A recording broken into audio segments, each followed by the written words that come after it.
Knowing what Wednesday means, the way that the fourth quarter pretty much went the way you would want it on both ends, how important is that before you get on the plane tomorrow? Yeah, we really had to work the game, and then, it happened.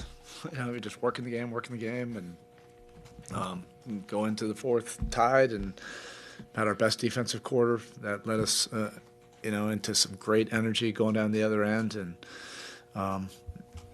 it was an offensive explosion, as well, a mini explosion. But that was great to see us respond that way in the fourth. The 19 and 17 for Kel'el obviously stands out, but what pleases you in general about his growth, his steadiness over recent weeks and games? Well, you can trust him, to compete and to try to do the right things. He's a glass eater, that for sure. He finds his way, around the basket too for, these really important relief points, for us. He's gaining confidence. Today, I thought he did a real good job of facilitating also for us. Not only screen setting, but, when he had his catches in a similar place where Bam was, he was able to deliver the action reliably.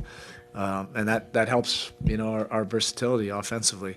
I told him it would have been, he brought us in, and the first thing he said to me is that I think I could have had 20-plus rebounds in this game. I said, well, that would have been great. I think 19 points, 19 rebounds, and 9 block shots. I think he had an opportunity, and I told him that. He could have had a few more blocks right at the rim. They're getting there past our first line of defense, and he has good instincts there. That would have been, if I were to nitpick, how many did he end up with? How many blocks, Tim? Oh, yeah, 8 more blocks in this game. I think he would have had that opportunity.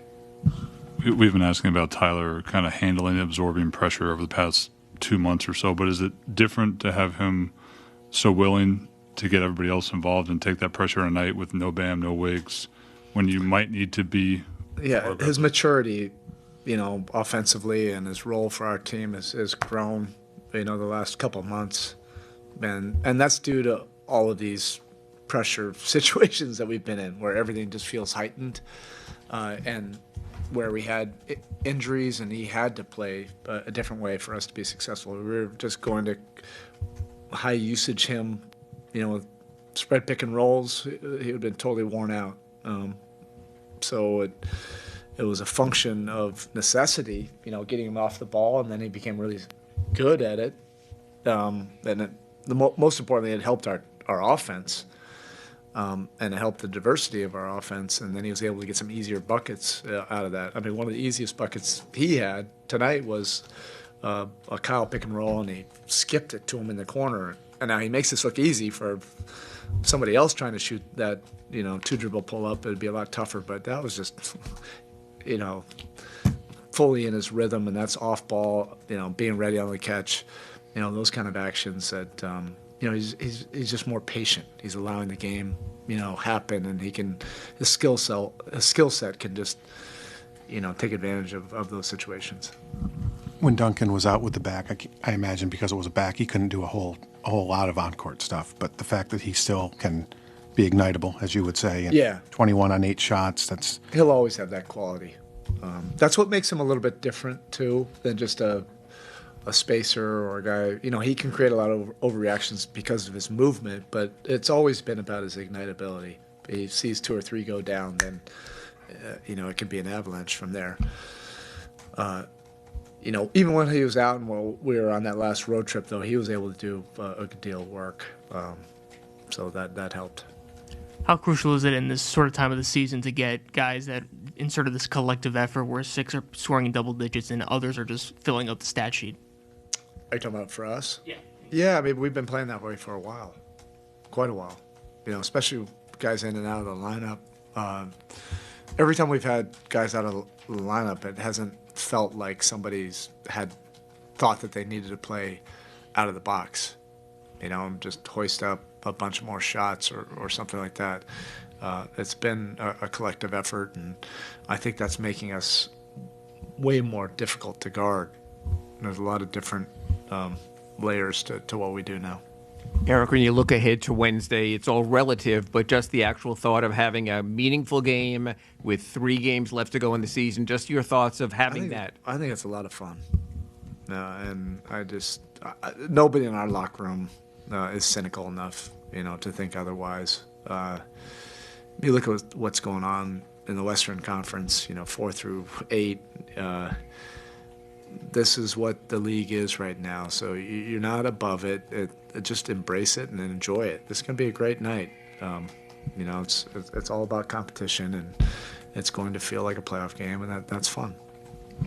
Coach, I know you touched on this before, but with Kyle Anderson playing the 7th most minutes and still finishing with the 2nd best box plus minus and being able to impact the stat sheet, how is it to have that type of guy in the closing stretch of these games before the play-in? Yeah, I could make some comparisons, but he's just a really smart basketball player.